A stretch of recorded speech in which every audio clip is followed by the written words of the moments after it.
ഉപ്പുമുളകും എന്ന ഹാസ്യ പരമ്പരയിലൂടെ മലയാളികൾക്ക് ഒന്നടങ്കം പ്രിയപ്പെട്ട താരമാണ് നിഷ സാരംഗ്.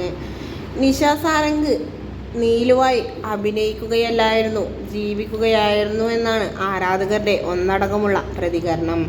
കാരണം അച്ഛനും അമ്മയും 5 മക്കളും അടങ്ങുന്ന ഫാമിലി ആയിരുന്നു ഉപ്പുമുളകിലെ പ്രധാന കഥാപാത്രങ്ങൾ. ആ ഒരു സീരിയൽ കാണുന്ന ആർക്കും തന്നെ ഇതൊരു അന്യ കുടുംബമാണ് എന്ന് തോന്നില്ല. കാരണം ഒരു സാധാരണക്കാരൻ്റെ വീട്ടിൽ നടക്കുന്നതെല്ലാം തന്നെ നീലുവിൻ്റെയും ബാലുവിൻ്റെയും ജീവിതത്തിൽ നടന്നിരുന്നു എന്നതാണ് വാസ്തവം. അതുകൊണ്ട് തന്നെ മലയാളികൾക്ക് ഏറെ ഇഷ്ടമുള്ള പരമ്പരയായിരുന്നു ഉപ്പുമുളകും. ഇപ്പോൾ ഉപ്പുമുളകിൻ്റെ താളം തെറ്റിക്കിടക്കുകയാണ് എന്നാണ് പ്രേക്ഷകർ പറയുന്നത്.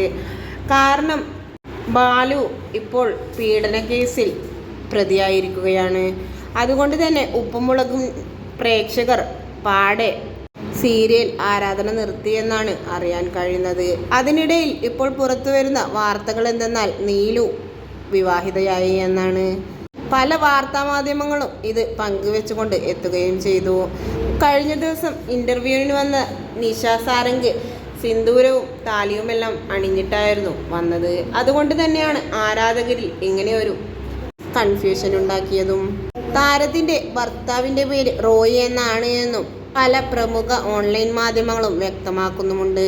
റോയിച്ചനെ അധികം വൈകാതെ തന്നെ നിഷ സാരംഗ് തൻ്റെ ആരാധകർക്ക് മുൻപിൽ വെളിപ്പെടുത്തും എന്ന് തന്നെയാണ് പ്രേക്ഷകർ ഒന്നടങ്കം ആഗ്രഹിക്കുന്നത്.